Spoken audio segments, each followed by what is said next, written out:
Well, it kind of makes sense with what we've learned in chapter 7, because we know that there are like different factions in Tokyo, and I'm not gonna pretend that I'm an expert in that kind of stuff. Like, I'm having a hard time wrapping my head around that, but I do know that in Tokyo there are certain factions, and there are some bad factions in it that are very patriotic, very in tune with wanting to go through the rebirth of Japan and make it go back to the glory days and all that.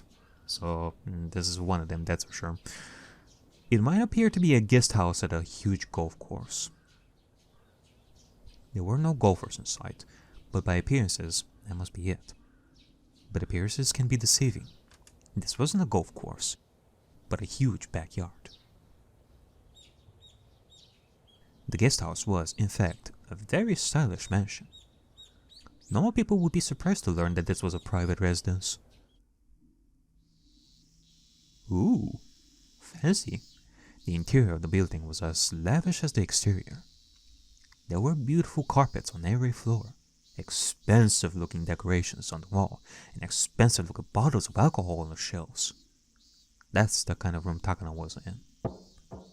There was a knock at the door, and an old man in a wheelchair and a young woman pushing it entered. As Takano stood up to bow, the old man stopped her by raising his right hand. 畳んでも。久しぶりだのう。いつでも遊びに来なさいと言っとるのに。そのお言葉だけで光栄ですわ、小泉先生。The old man sat down on the sofa with assistance from the woman. He was very old. His face was covered in wrinkles and he could hardly do anything on his own. Even so, he still held a great deal of power and influence. 相変わらずお盛んですわね。首筋、口紅がついておりますわよ。Oh my. ほっ、それ本当かね。やれやれ、これはお恥ずかしいの。There was no lipstick on his neck. The woman who was helping him with his wheelchair was too beautiful to be a mere helper, so Takano had suspected something. As it turned out, her guess was correct. Although he was so old that he could die the next day, he wanted to stay sexually active until the very end. Even the Grim Reaper would think that's just absurd. みおちゃんもいつの間にかすっかり美人さんに成長したの。いつまでも小さいと思っとったらいつの間にの。ご冗談を。本当にそう思われていたら、私のお尻を撫でようなんてなさいませんわ。おい先短い年寄りに触らせても減るもんではないに。私よりももっと柔らかいお尻を散々撫でておいでのくせに。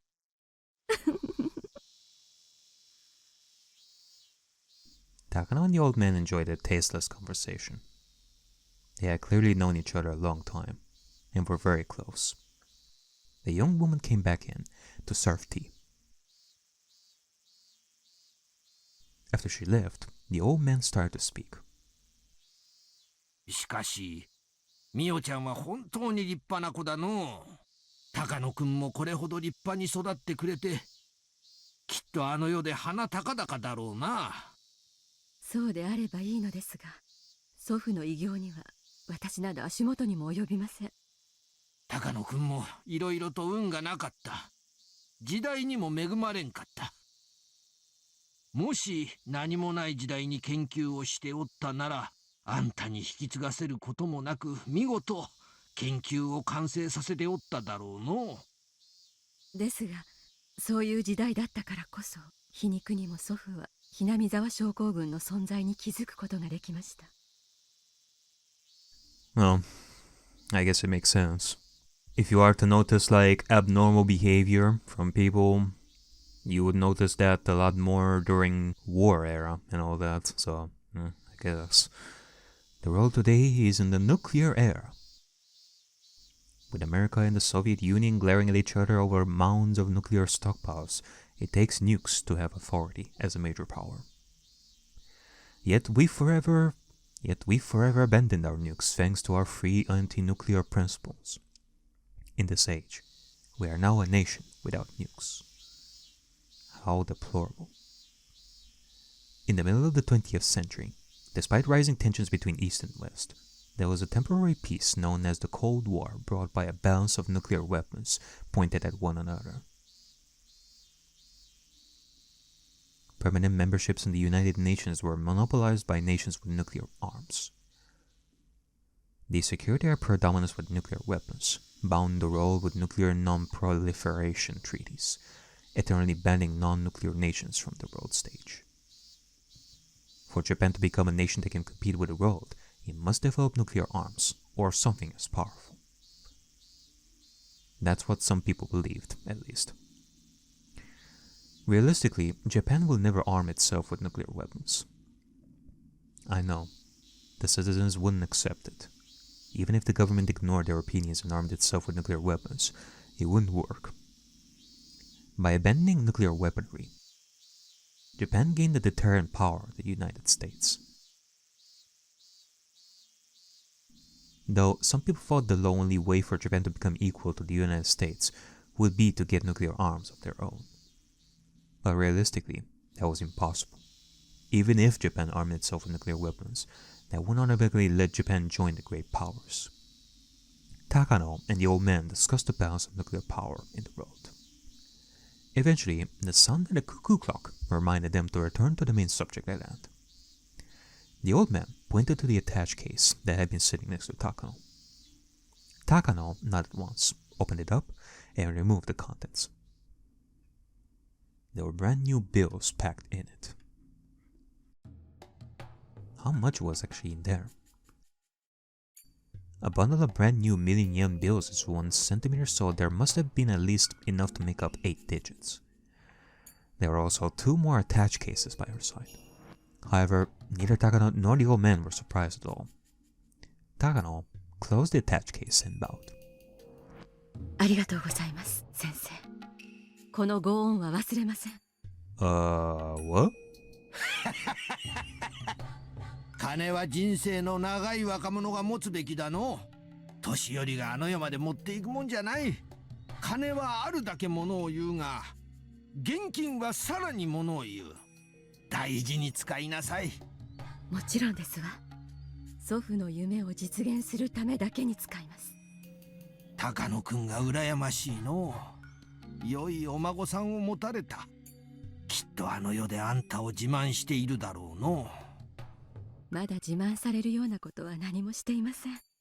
祖父の研究を完成させた時初めて、私は祖父に褒めてもらえる資格が得られるのだと思います。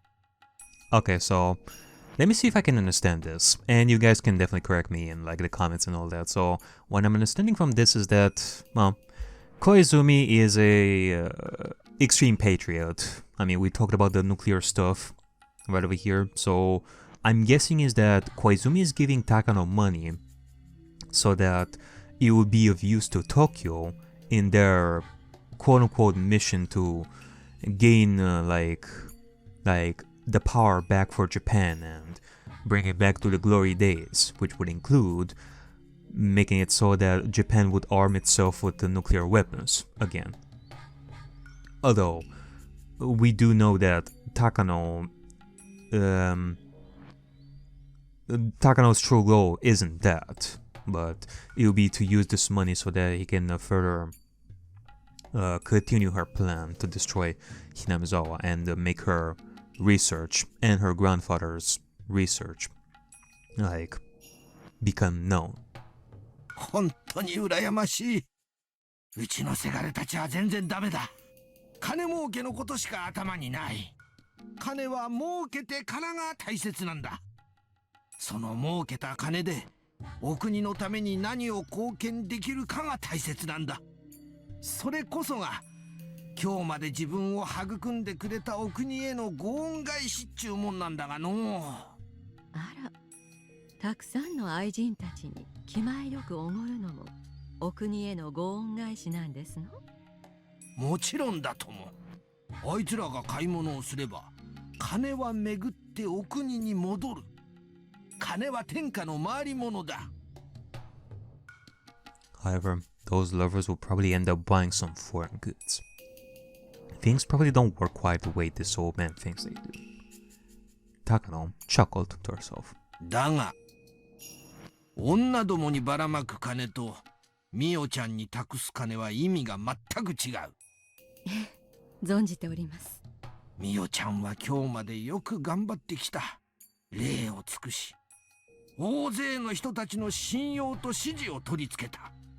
今だから話すが、春山くんも望月くんも最初は君のことを若すぎると批判的だったんだがね。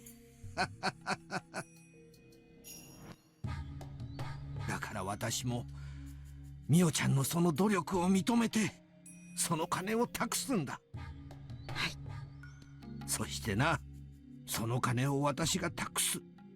私がミオちゃんを高野くんの研究の正式な後継者だと認めたということなんだ。ありがとうございます。私ごとき若輩に委ねてくださったことに深く感謝いたします。いやいや、これは高野くんと君の研究だ。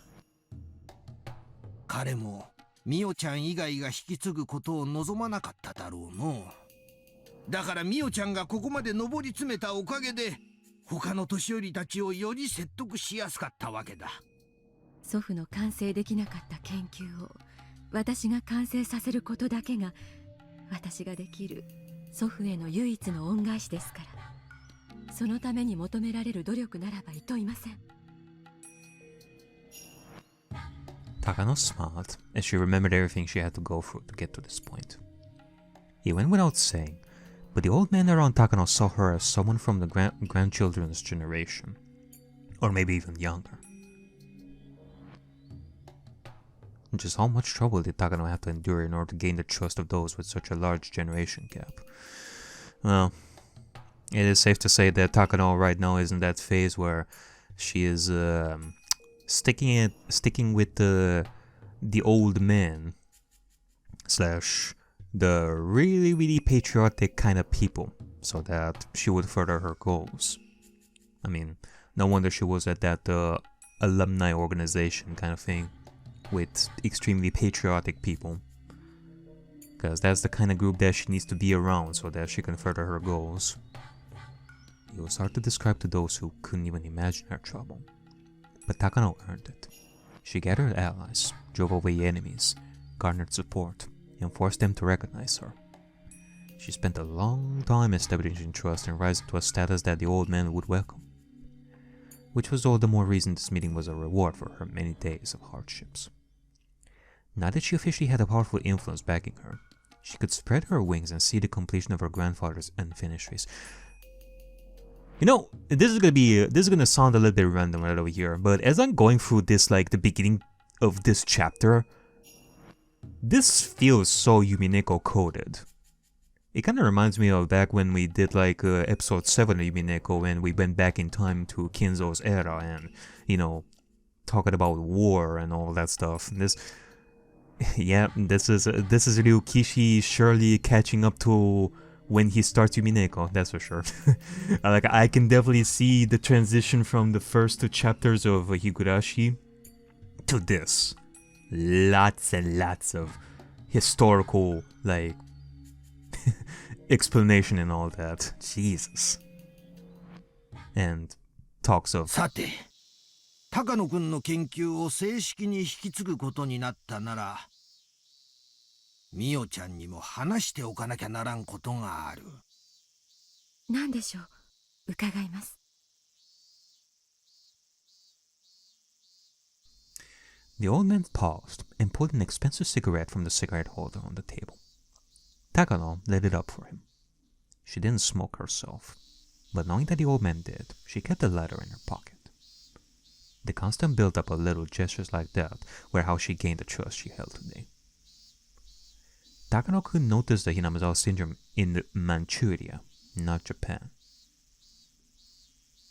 Yes, according to my grandfather's journal, around 1940, he learned that many soldiers sent from Hinamizawa to the Kwantung army expressed terminal symptoms, which led him to surmise that an unknown infectious parasite dwelled in Hinamizawa. Under the harsh conditions of war, people sometimes lost their minds. Let me see. Okay, so I guess this is the origin of Hifumi's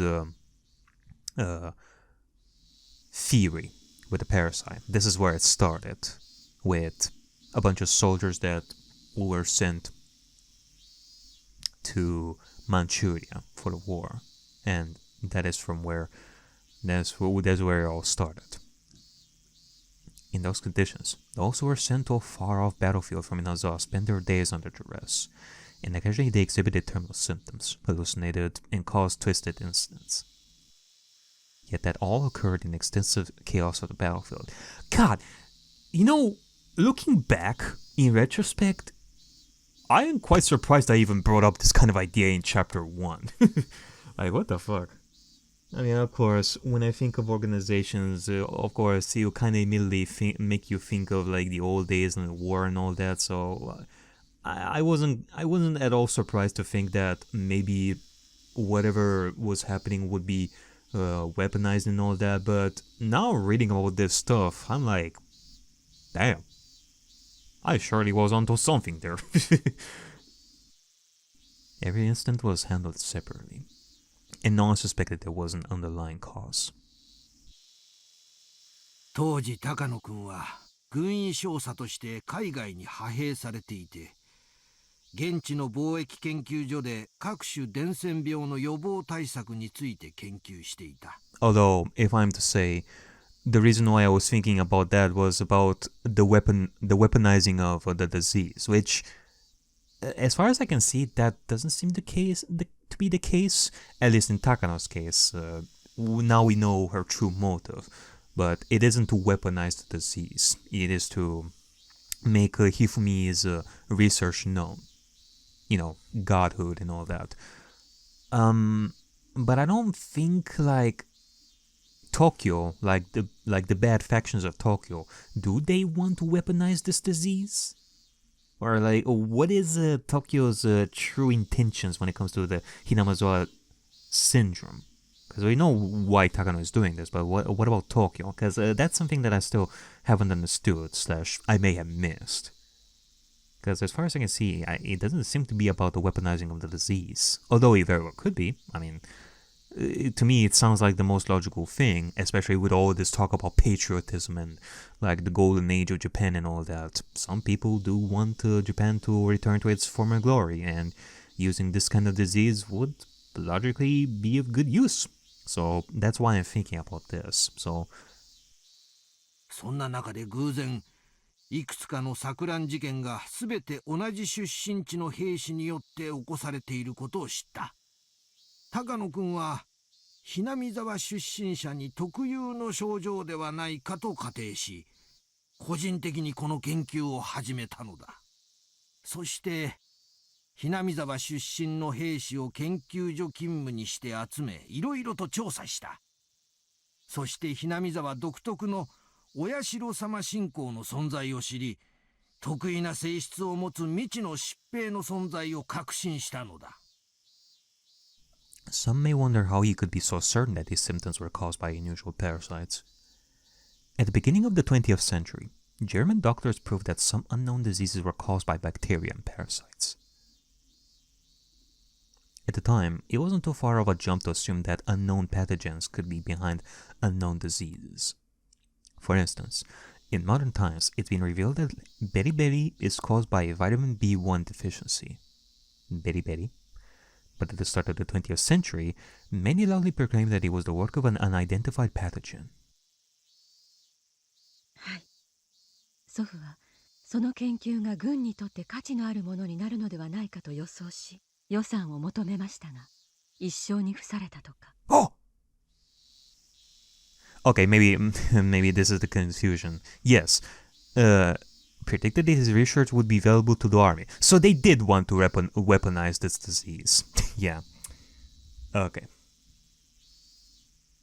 As a researcher, her grandfather was very talented and passionate. But when it came to gaining the aid of political powers, he simply struck out. Hinamizawa syndrome. No, the possible existence of a parasite that infected the human brain and controlled emotions. Even though he made the remarkable achievement of discovering a mystery no one had explained before him, he was unable to convince others of that achievement, and spent his life alone, unable to garner support and unable to achieve proper recognition for his achievement. Independent research has its limit. Talented people, funding, and backup. A research project can be successful only if all those things are present. Takano had noticed her grandfather's mistakes, and that was why she did everything she could to obtain all of that.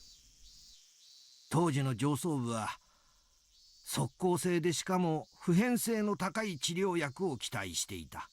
高野君の研究は非常に興味深いものではあっても、当時の軍には期待されなかったということだの。Okay, there you go. So I guess that basically confirms my thoughts from an early chapter. My God.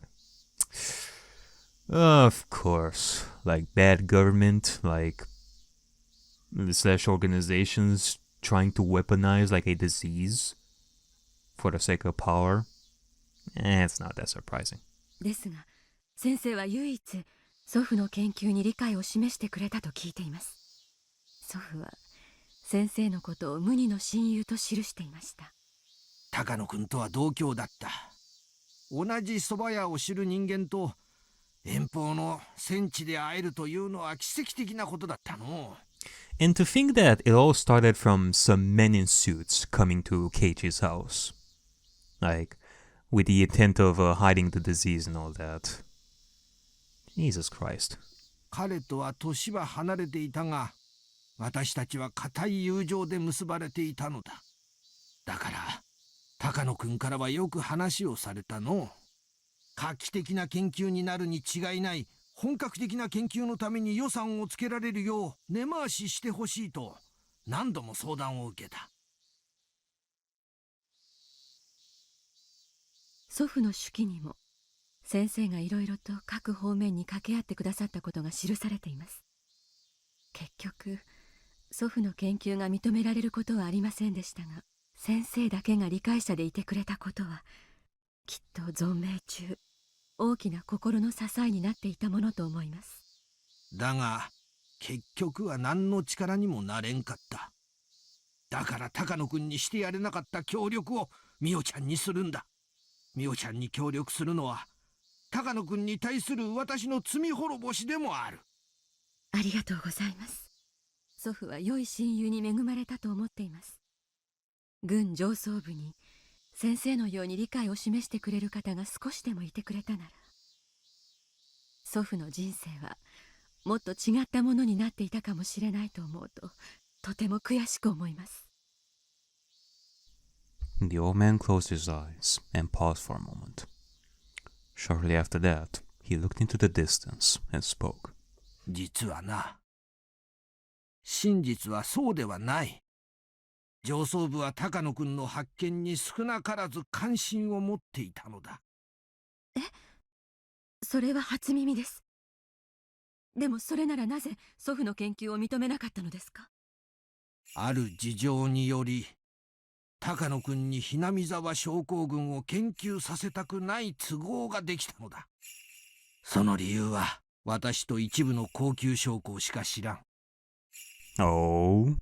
私を除き全員が他界した今、高野君の後を継ぐみおちゃんには話しておこうと思う。研究させたくない都合とは何ですかTakano had believed until this day that her grandfather's research was ridiculed by everyone, which was the reason why he had never gained any recognition. Her grandfather had asked the military for funding so he could uncover the secret of Hinamizawa syndrome during the war. But just like the old man had said earlier, the military wanted an instant-acting weapon. That was why they weren't interested in his research. That's what she had believed. Are you saying that the government actually knew more about the Hinamizawa syndrome than the grandfather, and they wanted to shush him so that he wouldn't learn? What the fuck? Is that the case? But as it turned out, the military had actually shown an interest after all. before I go on, I need to explain about the... Again, no voice act. What the fuck is wrong here? I need to explain about the Kwantung Army in Manchuria at the time. While the Kwantung Army was stationed in Manchuria, opinions were divided on whether to advance our forces north or south. At the time, Japan had troops in Manchuria, but opinions were divided on advancing north to deter the Soviet Union, or advancing south to expand our territory and secure resources. With the Soviet Union and its predecessor, Russia, being a landlocked, frozen nation, they had long yearned for an ice-free port that wouldn't freeze over in winter. They had made numerous attempts to expand their territory southward too. Those expressionist policies were said to be cause of the Russo-Japanese War. In the history books, it said that Japan won the Russo-Japanese War, but it was actually a draw ending in peace signed at the Treaty of Portsmouth.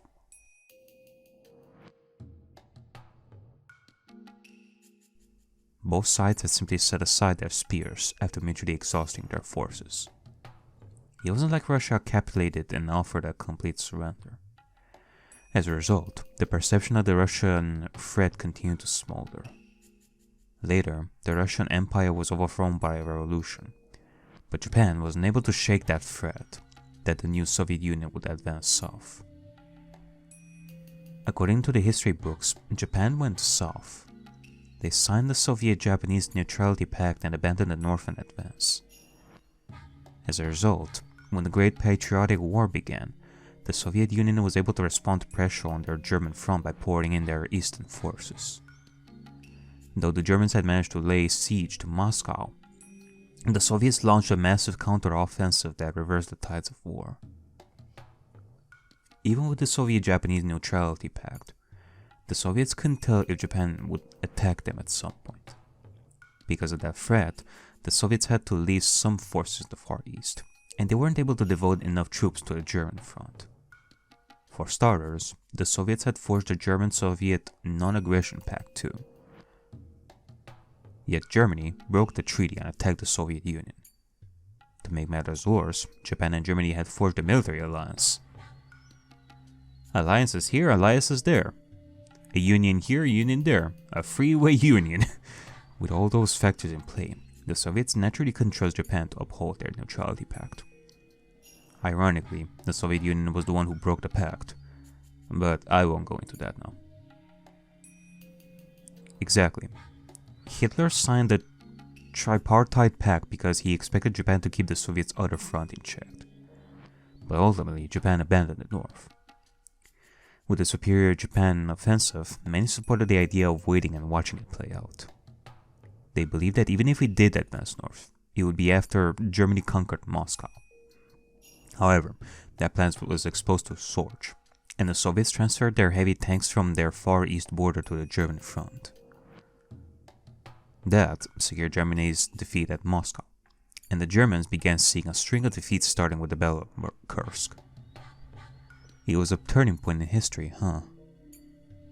During the Cold War, the Soviet Union was organized as a global power, but at least in 1940, the Kwantung Army didn't think it was a particular threat.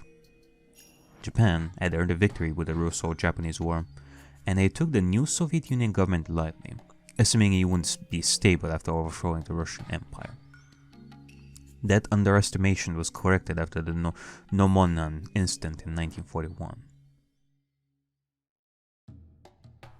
After several fierce short-term battles with the Soviet Union's advanced, mechanized corps that led to great losses, the Kwantung Army realized they shouldn't fight the Soviets, and that inclined Japan toward the Soviet-Japanese Neutrality Pact.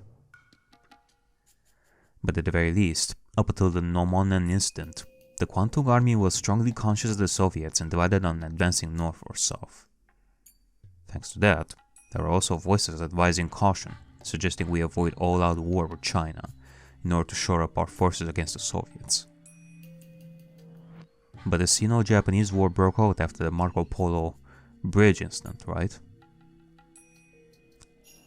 In July 1937, the Japanese and Chinese armies were staring at each other across the Lugao Bridge in Beijing. It was the middle of the night on July 7th, Chinese army fired on the Japanese army in training, and they engaged in combat. This triggered the long Sino-Japanese War. Yes, according to historical records, that incident triggered the Sino-Japanese War, but with the opinions divided over advancing north or south, the army was equally divided over a full-scale confrontation with China. No, in fact, we even received orders from General Staff Headquarters to resolve the matter quietly before the incident grew much bigger. So those supporting the northern advance wanted to settle the Battle of Lugao Bridge quietly, insisting that conflict with China was pointless in light of their anti-Soviet strategy. However, those on the mainland supporting the southern advance used this incident as cause to dispatch more troops to China. They enacted hard policies against China, and thus the Marco Polo Bridge incident became the trigger for Japan and China to enter all-out war. After that, and their bitter struggles in the Nomonan incident, Japan greatly revised their Soviet strategy. They signed the Soviet-Japanese Neutrality Pact and secured the route for their southern advance. The Sino-Japanese War got worse and worse. If the Marco Polo Bridge incident hadn't happened, it's possible that history would have gone very differently. Maybe it would have ended up in a war with them anyway. However, if the South faction didn't get that chance, the military authorities would have kept restraining the Soviet Union, and Soviets would have had to divide their forces between East and West. And maybe Germany could have invaded Moscow. Then Japan could have gone to Siberia. The map could have been very different today. Wow. Germany wouldn't necessarily have won the war if it had succeeded in taking Moscow. England was keeping its strength on the other side of Dover Strait, after all, and the United States was poised to enter the conflict. Besides, Napoleon once occupied Moscow, but in the end, he could beat the winter and had to withdraw. It is one of those ifs, huh? The Axis might have won the war. Yes, it's possible that a gunshot from the Marco Polo Bridge incident changed the tide of history. Both sides had different opinions of who fired the shot, right? According to the Japanese side, a Chinese soldier fired a shot at a Japanese soldier who got too close to the Chinese camp. However, the Chinese side claimed the shot was a conspiracy invented by the Japanese military. But the shot was fired. Even though nobody knew who actually pulled the trigger, it sparked the Sino-Japanese War. But man, yes, that's what the history book says. But Koizumi-sensei, what does that have to do with my grandfather? In the Marco Polo Bridge incident, a shot was fired at a unit that was training in the middle of the night. One was summoned for a roll call. Oh my god, don't tell me that that is because of the Hinamizawa syndrome. Like, whether it was a Chinese soldier or a Japanese soldier. Actually, more than likely be the Japanese soldier, of course. They were missing one soldier.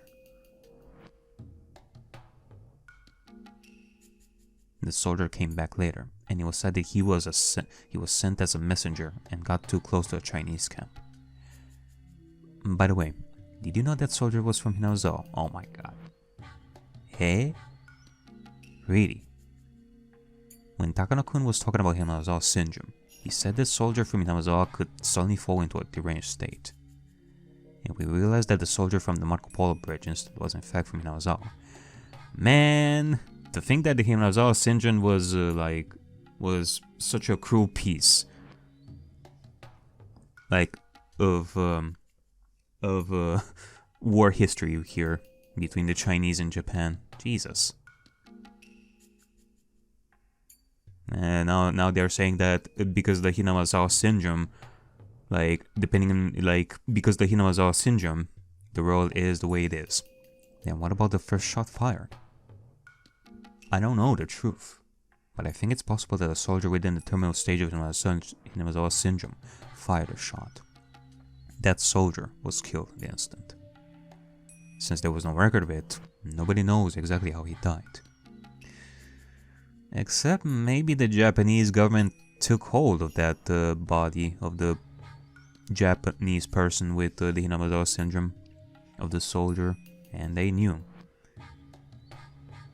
The Japanese side claimed that, well, except for the idea that the syndrome would actually disappear from the body of the victim after it dies. So, I don't know.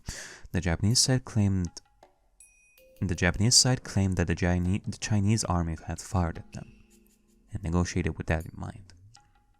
Just a scant few days after the incident, Japan demanded an apology from the Chinese, and as a show of force dispatched 3 divisions of reinforcements. The Chinese side was, of course, opposed to that. The situation escalated at once. If research into Hinamizawa syndrome continued, the higher-ups thought it would negatively influence the Japanese army's claims.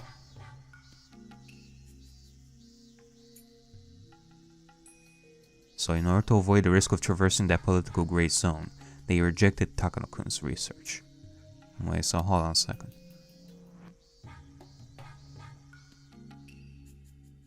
I see. So the more the Hinamizawa syndrome was researched and, more importantly, made public, the more it would influence Japan badly and make Japan be the ones responsible for that incident at the bridge, that they were the ones responsible for it, instead of, pinning the blame on the other. I see. そのためこの時代になってもなお祖父の研究が顧みられることがなかったと。そうだ。God damn it. The war is over now, but there are still some conflicts there regarding historical recognition. 高野君にその気はなくとも、Hinamizawa症候群の研究が公になれば、社会的な影響が強すぎて、一般大衆に不要の混乱と疑念を与えることにもなりかねない。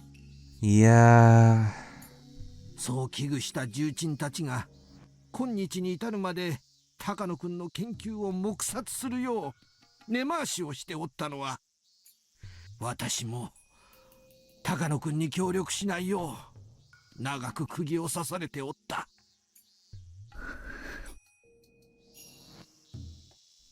Takano tried to remain calm, but she couldn't stop herself from grimacing. She had just found out the real reason why her grandfather's research had been ignored. It was because of secret maneuvers by political masterminds. If those masterminds feared it so much, ironically, that meant that they acknowledged the importance of his research. Takano was saddened and frustrated to no end by her grandfather's lonely life. だがそういう連中は高いし、もう当時を知る者は私しかおらん。もし今まだ高野君が生きていたなら、私はそれを誤って全面的な協力を申し出るつもりだった。だが彼はもういない。だから私はミオちゃんに謝り、高野君にするはずだった協力を君にしようと思っているのだ。よろしいのですか。私がHinamizawa症候群の研究をすることで蒸し返しになるということはありませんか。もう当時とは時代が違う。それにHinamizawa症候群の研究には単なる風土病では済まされないものが潜んでおる。研究によっては医学の名前がつくあらゆる学会がひっくり返るような大発見になるかもしれん。Oh boy. 当時とはもう風向きが変わったということですわね。そうだ。不幸にも高野君は風向きが変わるまで存命することができなかった。だが幸いミオちゃんという後継者に研究を託せた。だから私はこの命ある限りミオちゃんの研究を最大限応援する。私は高野君に協力を約束したのに、さまざまなしがらみから力になれず彼を失望させた。その償いを命ある限りしていこうと思っている。それが高野君が無二の親友と呼んでくれた私のこの世に残された最後の仕事だと思っとる。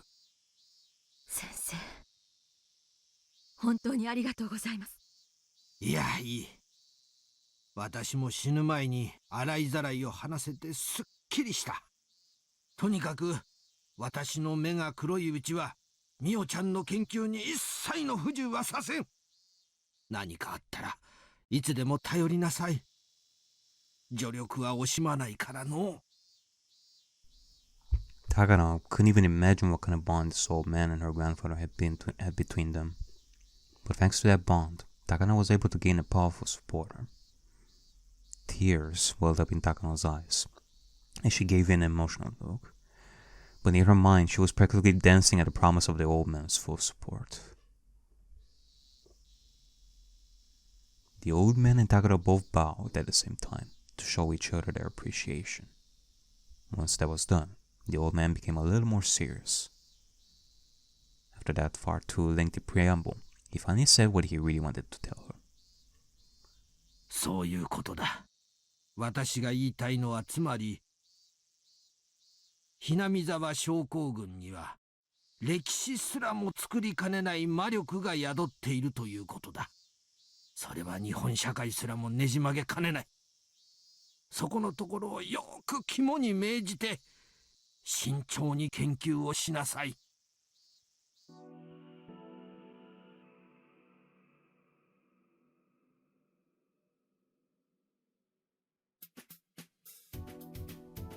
After the proprietor finished serving the food, she bowed and left. The room was very tastefully put together, reminding them of a tea ceremony room. While it was sparsely decorated, quite a bit of money had obviously gone into it. This was a very famous Japanese restaurant, where many high-up officials and other important people held secret meetings. Takano was there, accompanied by about 5 gentlemen. She was sitting slightly further away from the men. They were clearly in a much more important position than she was. One of the men, wearing an expensive double-breasted suit, told Takano not to be so nervous. どうぞお楽に、高野さん。今回の件、非常に興味深く読ませていただきました。このような研究が数十年にわたり眠り続けてきたとは。ああ、驚きです。旧日本軍が戦時中に行っていた BC 兵器の研究はほとんどが実らず、研究基礎もすべて米軍に接収され、何も残っていないと思っておりましたよ。この研究は軍上層部にもほとんど相手にされなかったと聞いております。なるほど。故に誰にも知られず、そして GHQ の追及も受けなかったというわけですな。その意味においてだけは本当に幸運でした。高野先生の研究を高野さんが引き継ぐとは面白い。これも因縁ですかな。まるであなたの体を借りて個人が研究を完成させようとしているかのようです。本当にそうかもしれませんわね。私も奇妙な因縁を感じます。Takano adored Takano Hifumi and called him grandfather, but she hadn't revealed that relationship to others. She realized it wouldn't be beneficial for people to think she was involving personal feelings in her continuing Dr. Takano's research. Okay, so publicly, she once had exchanges with Takano Hifumi, and after his death, discovered his research documents with his remains, and chose to carry it on. At least, that's how the story went. それで先生方いかがでしょうか。いくつかの省庁がね、非常に強い関心を持ったよ。中川君が言うには、防衛庁の技術研究本部が強い関心を示してくれてね、研究のスポンサーを名乗り出てくれた。おお、それは朗報じゃないですか。おめでとう、高野さん。ありがとうございます。なんでも向こうが言うにはね。God damn it. There's a research council for next generation deterrence being led by experts from several different ministries. この中でアルファベットプロジェクトというのがあるらしい。高野さんはご存知ですかな？ There was no way she would know about something like that.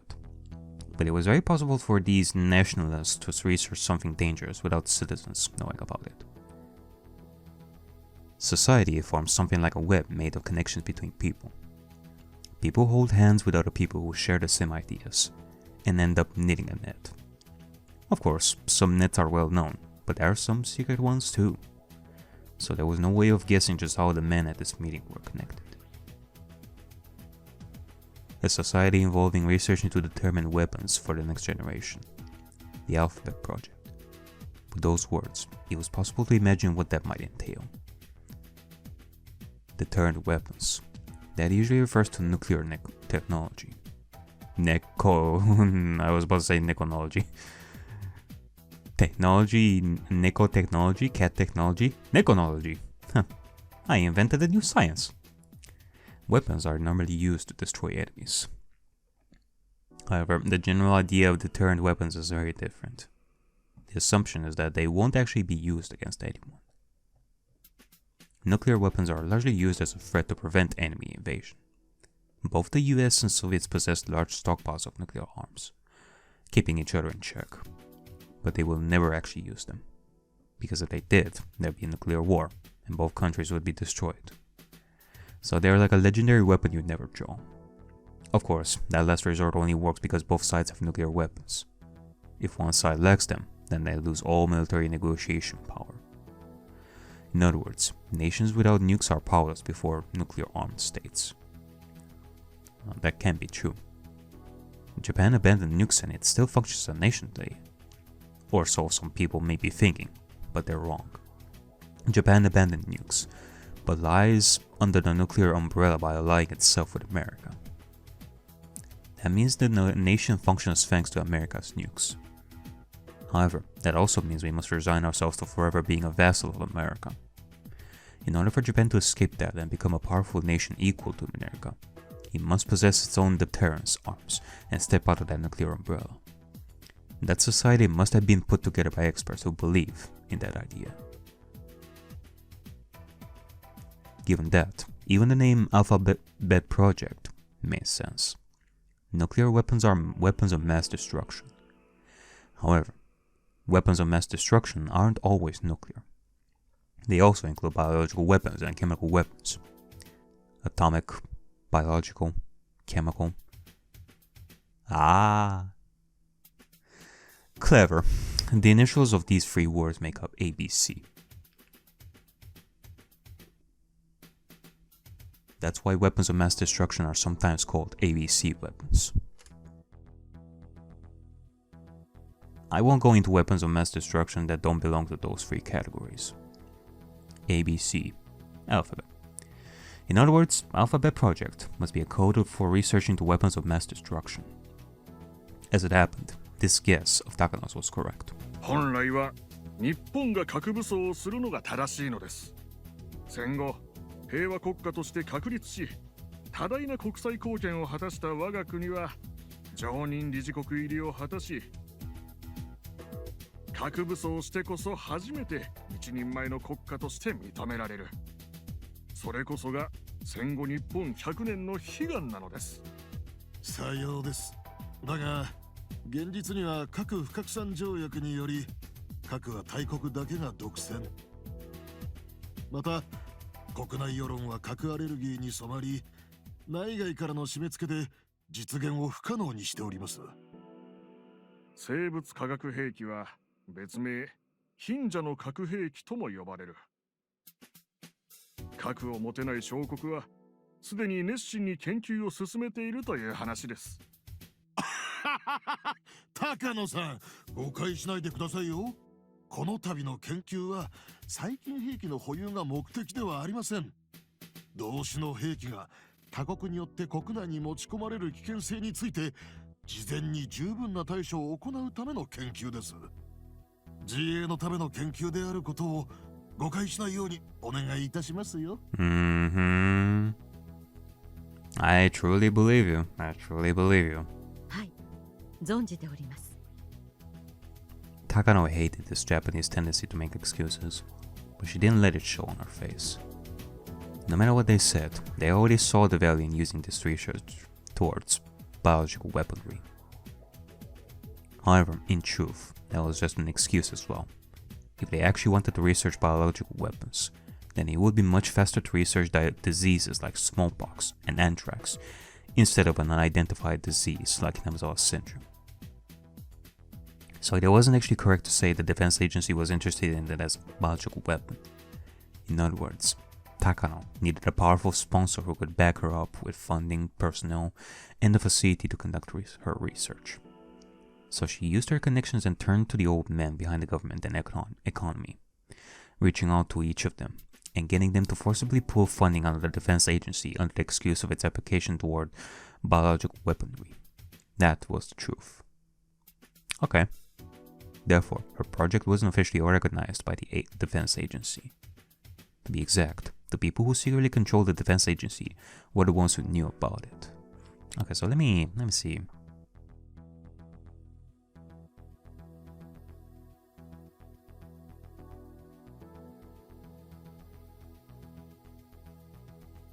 Okay, so if I'm understanding this right, basically, in order for Takano's plan to make the research known, she is trying to appeal to these guys to fund her for research into defense against biological weapons coming from other countries, which would include the research into Hinamizawa syndrome. These masterminds diverted funding from the defense agency to the Alphabet project, and then they pushed for Takano's research to be a part of it. Takano gets her funding, and the influencers get to drain public funds through kickbacks. Considering that, it was doubtful this project was generally about researching the next generation of deterrence arms. It was probably just an excuse for the masterminds to funnel money into their own pockets. Well, those complicated matters didn't matter to Takano. Whatever those old man influencers were planning wasn't her business. As long as she could get the funding for her research, that was enough. Yeah, truly.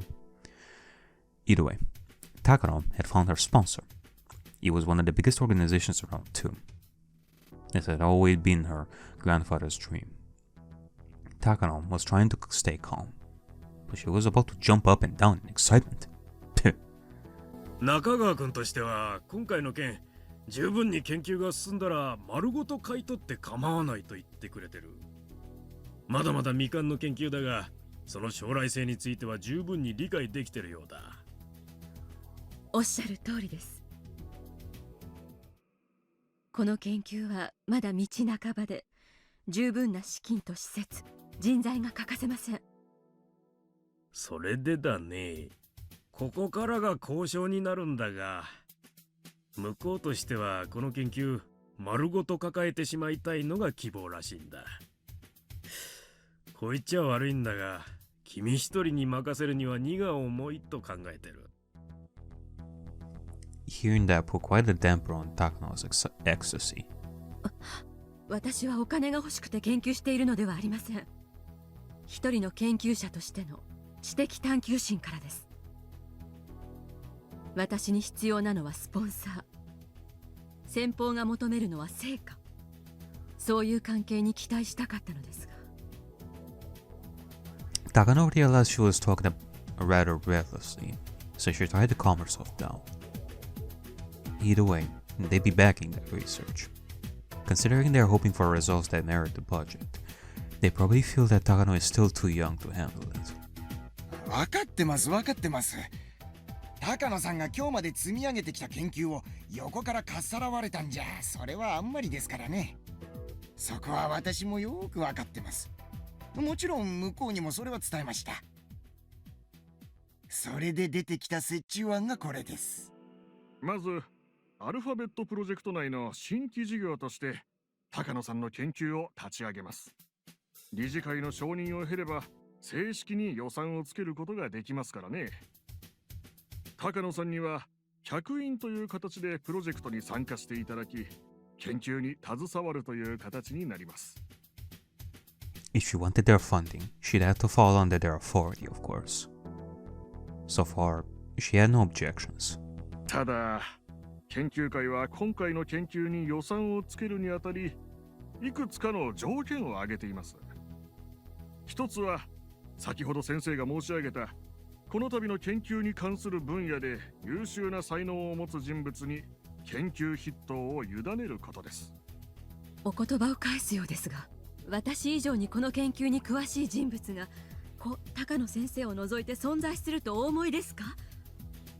まあ、そこは高野さん抑えて。お気持ちはごもっともです。それではその人物に私が研究を売り渡すのと何も変わらないではありませんか。全く話が違います。落ち着きなさい、高野さん。Those cunning old men didn't miss sight of the faint leak of anger that crossed Takano's expression. They gave evasive laughs, as if remarking how immature she still was if she let her emotions show over such a little thing. However, they weren't laughing to look down on Takano. On the contrary, they were trying to tell her to wait until the end. もちろん、そこはあなたのやりやすいように手を打ちます。小泉先生からあなたをよろしく頼むと面を押されているんです。大恩ある小泉先生に託されたあなたを私がないがしろにするとお思いですか？大丈夫です。ここは一つ私に任せてください。あなたもそして連中も納得するうまい妥協点を用意します。と申しますと？その人物の人選は私が握っているということですよ。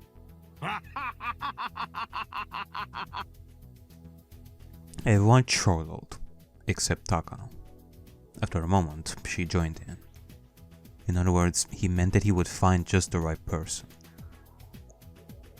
The defense agency had suggested finding an expert to lead the project because they didn't feel comfortable with just Takano. However, Takano's sponsor was the one asked to find such a person. In that moment, Takano realized it. How wonderful it is to have such a powerful backer. 万事、私に任せてください。あなたがやりやすい候補者をこちらで探します。高野さんはその中から踏みやすいと思う相手を選べばいいということです。Takano felt better after hearing that. While she wouldn't be the official head of the project, she would end up leading it from the shadows. Of course, she wasn't an expert per se.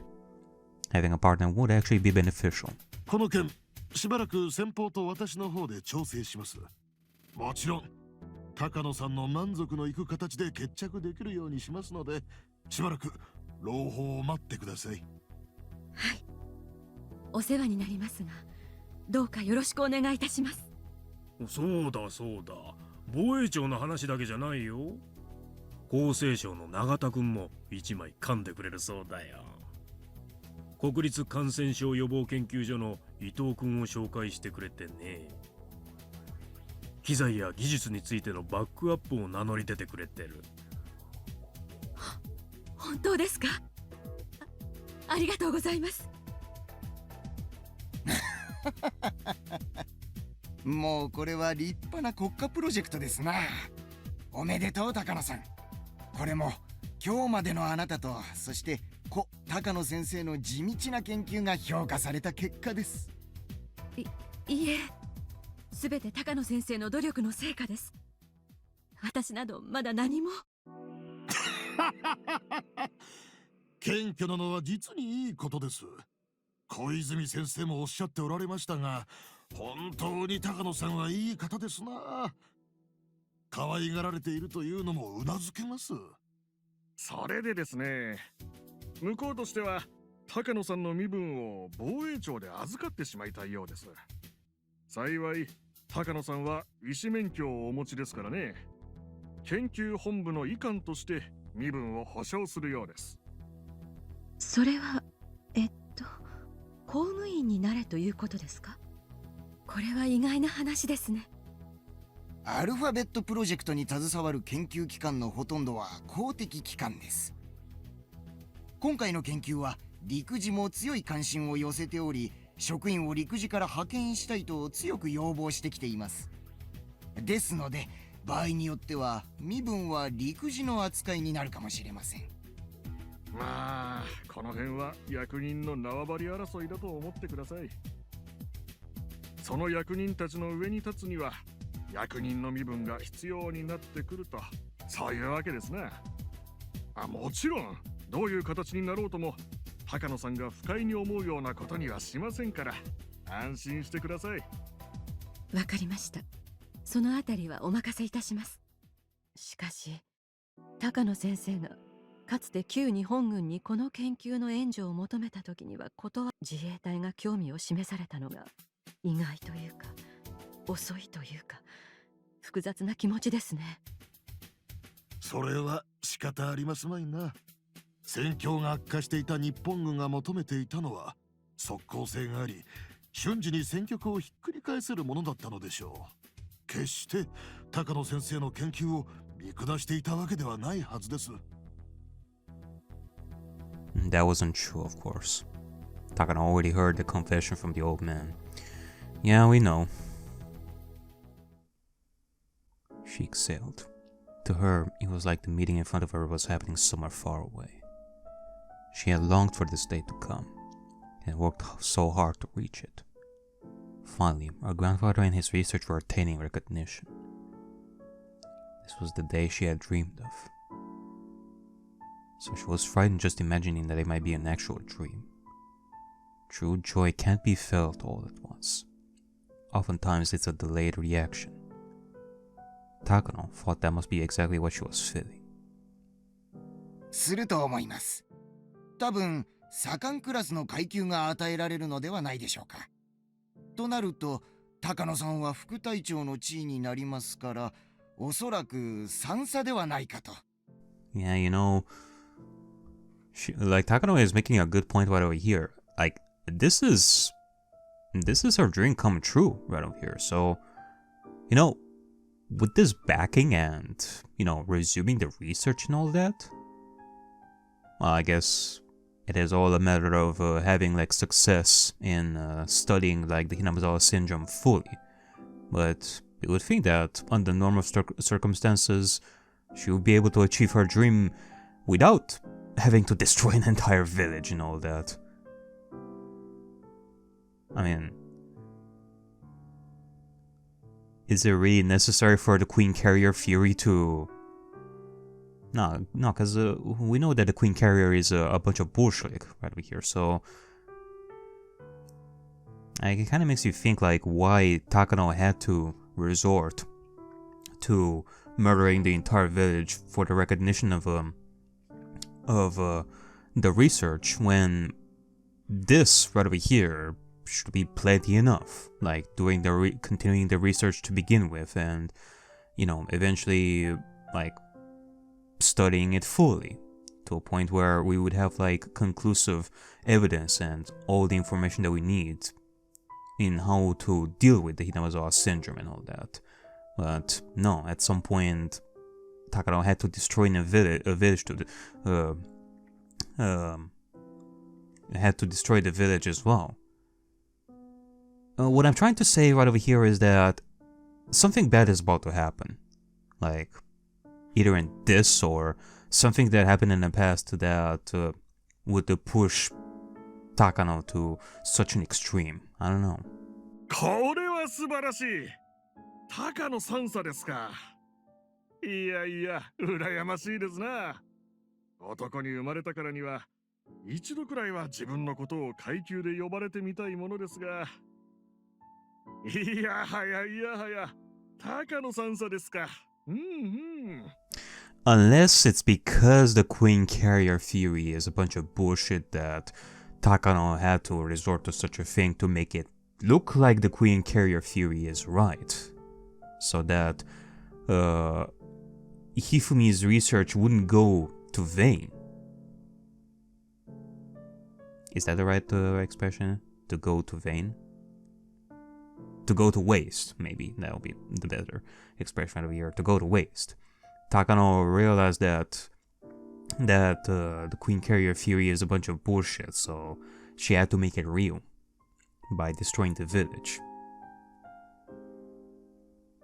Because otherwise, Hifumi's research would go to waste. Even though I wouldn't say that it would really go to waste anyway, because while I do think that the Queen Carrier thing is bullshit, I do believe in the Hinamizawa syndrome. Something is affecting like the kids and all that, and I do believe that it's because of the pathogen, as far as I saw it.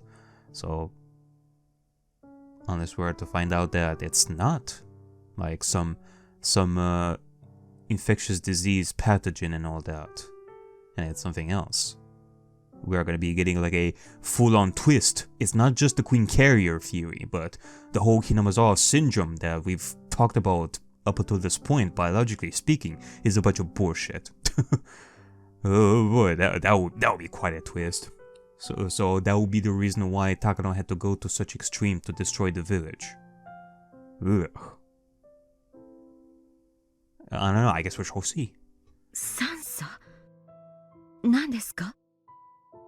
ああ、自衛隊の階級のことで三等陸佐のことです。企業でいうところの副部長くらいでしょうね。おそらくその階級がプロジェクト発足時に高野さんに与えられることになるかと思います。旧日本軍でいうところの少佐ですよ。そういえば奇遇ですな。高野先生も旧軍では少佐の階級にあられたそうではありませんか。Takano remembered suddenly. They were right. Her grandfather had been a lieutenant commander in the Japanese military. Although, I am hesitant on calling Hinamizawa syndrome like bullshit to begin with, because, well, Iri is doing the research as well. I mean, he's a good guy. He wouldn't be doing empty research on fake stuff. He does believe that the Hinamizawa syndrome is real, so it is real. Unless we're gonna go with the extra twist that it is not real, but Takano is the one who is infecting the kids and all that in the entire village in secret, making Irie think that the Hinamizawa syndrome is something that originated from Rika and from the inside of the villagers, when in actuality Takano has been infecting the village by herself to make Hinamizawa syndrome something believable. But instead, it is a fake disease that Takano created in secret. I don't know. I think I'm going a little too far with this one. Everything she had done until today was so she could continue her grandfather's research. Now everything had fallen into place. She had been granted the same rank as her grandfather. She had always believed that succeeding his research would be proof that they had a bond tighter than blood. And now she would even be the same rank as him. This is fate, Takano thought. Maybe this is even a message from Grandpa. Yes, it must have been a shout of encouragement from heaven. It was proof that she inherited not only his research, but his will as well. Takano couldn't help but feel a sense of destiny for maintaining the rank of major. おじいちゃん、私、ようやくここまで来たよ。Nobody else could hear her say that, but her grandfather in heaven could. And that's what Takano believed. She had only come so far. There were still a lot of things to do for this research to be recognized as a great work. Otherwise, her grandfather won't become a god. She wouldn't become one either.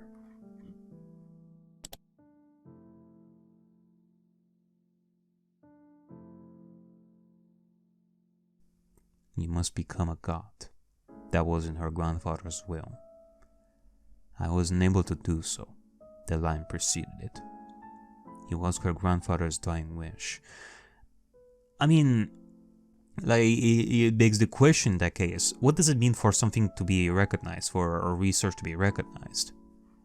I guess with the result of Chapter 7 and all that, yeah, the world will end up knowing more about the Hinamizawa syndrome, even though technically not, because it was recognized as... I mean, that's the questionable thing. The disaster of Hinamizawa was disguised as a volcanic eruption. It wasn't released to the public that it was because of the Hinamizawa syndrome. Although, there was a detail in Chapter 3, at the end of Chapter 3, that even if it was seen as a volcanic gas eruption, there were words here and there spread in the news saying that, talking about Hinamizawa syndrome. I was reminded by some people that the Hinamizawa syndrome was actually name dropped in chapter 3. And I had to look back. And it is interesting. So some part of it has been made public, but not quite. You would think that something like this wouldn't be hidden as a volcanic gas eruption. But then that is why I was thinking that maybe that is more of a governmental thing. Maybe Takano wanted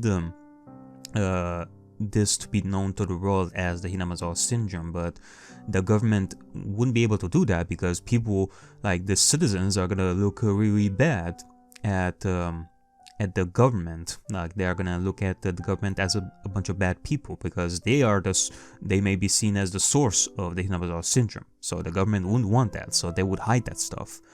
Whereas Takano doesn't want that. Like she would want the Hinamizawa syndrome to be known to the world as what destroyed the village. Thus, it would create recognition for the research, right? I don't know. Her grandfather entrusted it to her. All of his research. A god can't be physically brought back to life. A god is made in the hearts of the people who remain alive. I mean, of course, like, even if Takano would want the Hinamizawa syndrome to be known to the world, I don't think that the public knowing that there was like a mass execution of the people to be known publicly to begin with. So I guess in that sense, like, how would you destroy a village without it becoming like a massacre? By creating a story like the gas eruption. I mean, that's the question. Recognition of the research to who? The entire world? To specific people? To like the secret societies? Like what? I don't know. Her grandfather will live on in her heart. His exploits will be known to many, and all the scholars will fight to read his documents. To steal them from each other. And they will learn about Hifumi Takano, who began his research during the war. They will know that nobody understood him, and that he ended up devoting his lonely life to his research. And finally, they will extol his grand achievement. Okay.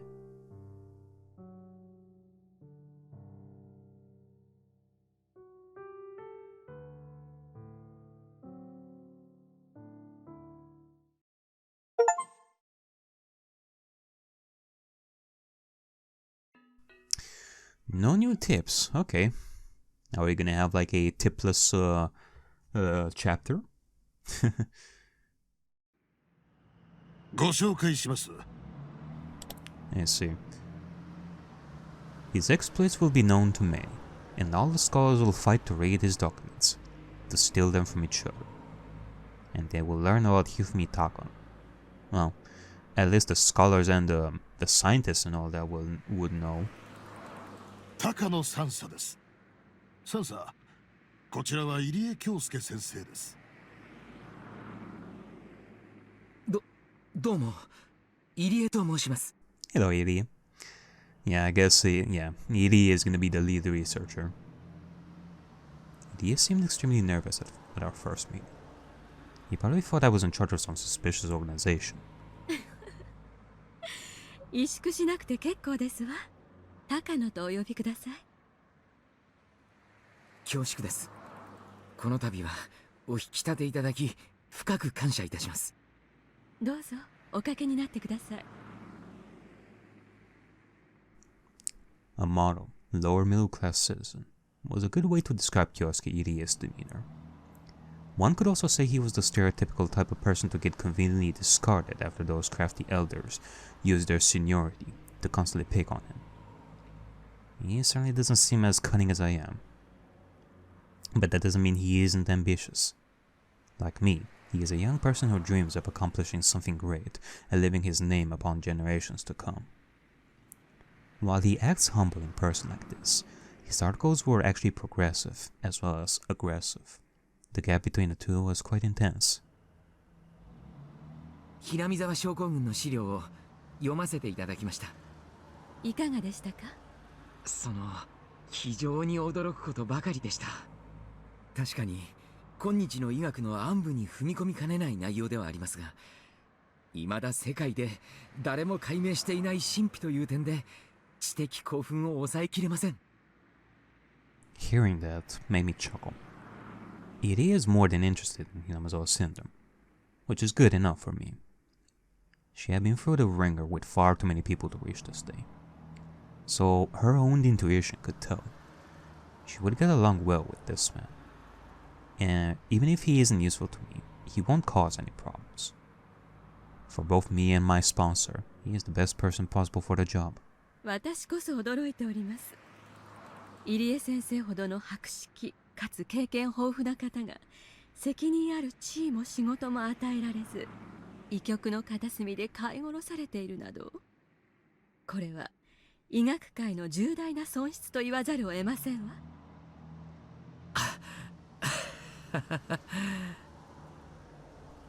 Irie laughed. He probably thought I didn't know, but I had received detailed documents on him, so I knew why he was exiled from the limelight despite his rare talent and achievements. Oh?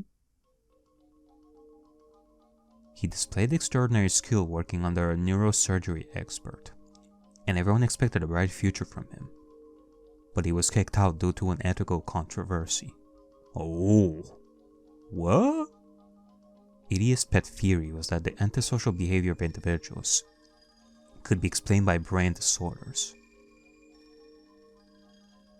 He believed that no one in this world was born a villain, and that they were all just poor patients in need of treatment. He proposed that they were all proper and normal when born, yet, as they matured, psychogenesis and various exogenous factors caused brain disorders that made them into villains.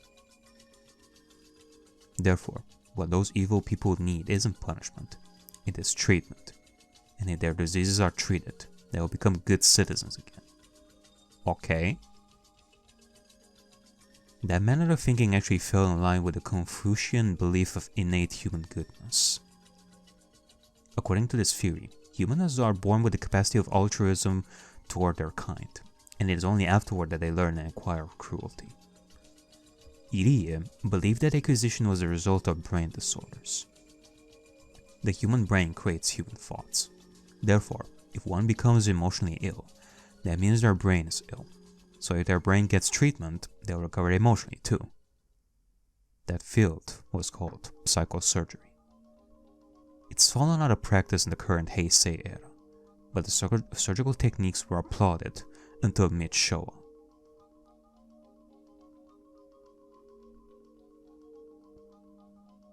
Especially since it produced spectacular results on a chronic mental patient that was said to be incurable. The man who invented it even won a Nobel Prize. That was how revolutionary it was. Humans think, that's why they become ill. Everyone knows that's why those who overthink matters are prone to mental illness. When the organ that thinks and debates grows ill, humans deviate from social behavior. That part is called the frontal lobe. Put simply, psychosurgery is surgery performed to operate on the frontal lobe. In this kind of surgery doesn't require removing the whole epicranium. A small hole is drilled through the cranium, and a special scalpel is inserted down to cut it. It's not a major surgery, just a technique for quickly operating on the precious frontal lobe. Indeed, it was a revolutionary in its simplicity. All the severely ill mental patients miraculously recovered, so the technique spread around the world quickly. Those with obstinate and chronic mental illnesses, the severely ill trapped in deep, inescapable depression, all those could be saved by this technique. Throughout history, humans have come up with many different religions and magic tricks to heal emotional injuries. So, needless to say, the idea of being able to treat them with a surgical technique was truly revolutionary. Ariakey admired psychosurgery and pushed forward in the field of surgical techniques to treat human souls. However, from the modern human rights standpoint, severing a portion of the brain simply because someone is emotionally disturbed is absolutely out of the question. Yeah, people gradually started to think differently and said that psychosurgery was inhumane. The frontal lobe controls how people think, but it is also the part that makes humans act human.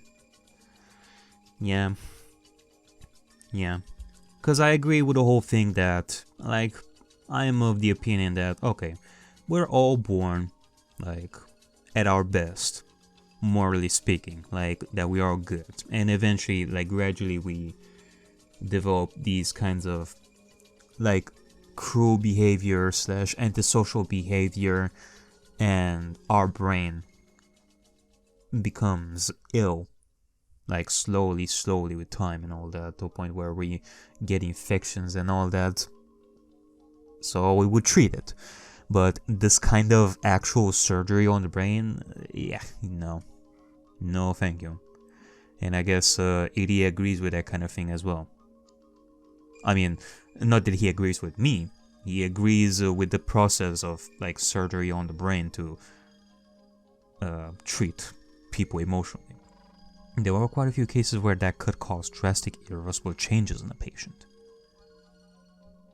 A baseless happiness born from lack of thought, a change in personality, a loss of interest in everything, major mood swings due to lack of control over one's emotions. Some people lost part of their memories. Of course, some didn't even survive the surgery. By the mid-1960s, use of psychosurgery declined. Also, due to development of psychotropic medicine, the surgery was hardly performed anymore anyway. Yet, some people still believed in the idea and continued to perform the surgery and gather clinical data. They wanted people to recognize the value of the technique once again. Some of these surgeries were performed without consent. One theory is that in Japan alone, there were thousands of people who woke up from general anesthesia only to find part of their brain had been removed.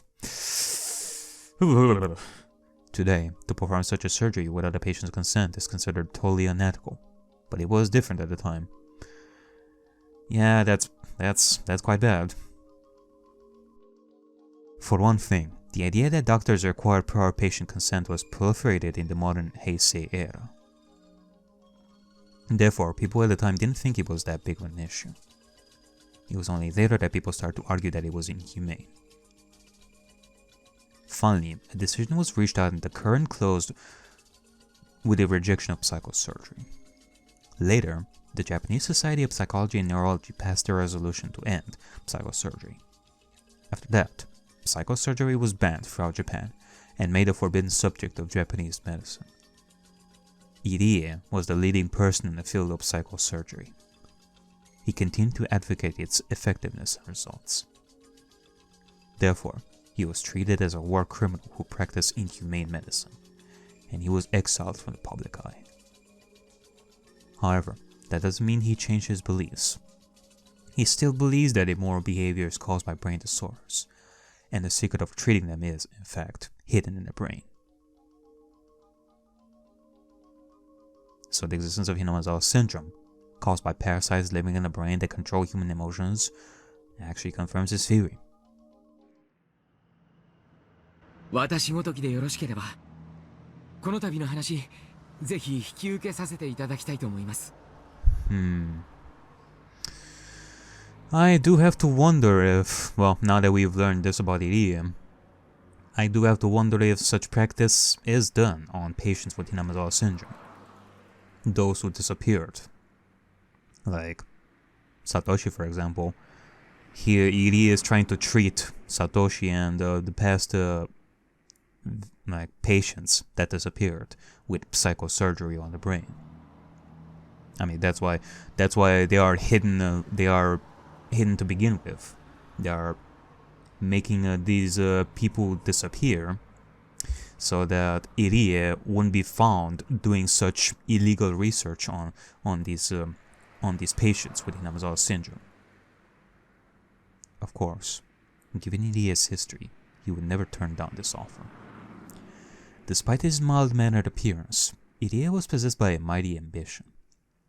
There was no way he didn't desire a chance to complete research that would prove himself to medical society that ostracized him. I'm handing him that chance on a silver platter. ありがとうございます。入江先生ならばきっと良いお返事をいただけると信じておりました。当方もあなたのような専門家を迎えられとても助かります。しかし私などが所長でいいのでしょうか。それは高野さんがやられた方がよろしいでしょう。私は単なる医者に過ぎません。人の上に立ったことなど。ご安心ください。それにつきましては私も全面的にサポートいたします。トップは制服ではなく背広からというのが上の希望でもあります。お気に召しませんか、入江所長という呼び名は。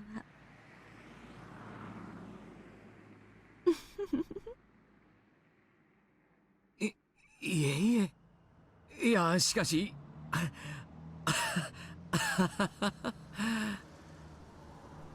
Irie left to hide his embarrassment. 現在ひなみ沢に研究施設を建設中です。表向きは診療所ということになっています。入江先生にご快諾をいただけましたので、入江診療所という名前にいたしましょう。一国一城の主とはもったいない話です。あと身分を陸自で預かることになりますので、先生の席は陸自の医官という扱いになります。私の上司ですので2佐の階級になりますわね。入江2佐という呼び名はいかがでしょ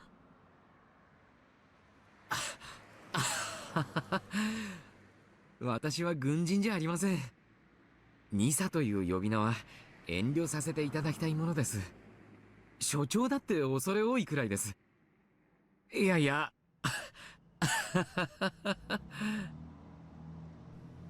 He's getting a chance to research brain parasites, plus being given the title of director of a new clinic as camouflage.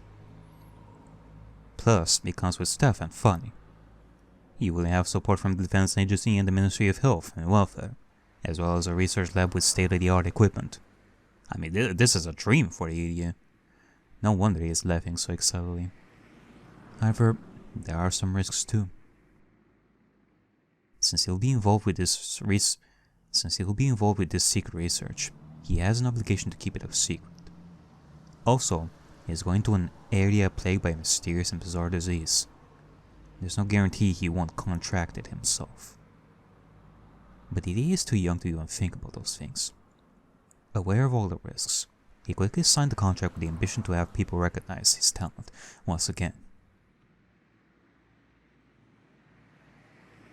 When I saw him sign the contract, I finally relaxed. I knew he would agree to join us, but at the same time, I was afraid of the chance that he'd refuse. Selecting a director proved more difficult than expected, and the only candidate Takano paired well with was Irie. So if Irie refused to take the position, then frankly, she'd be placed in an even worse situation. Now that Irie has agreed to take the position, research on Hinamizawa syndrome can finally begin. The research center, or rather, the clinic, will be completed next spring.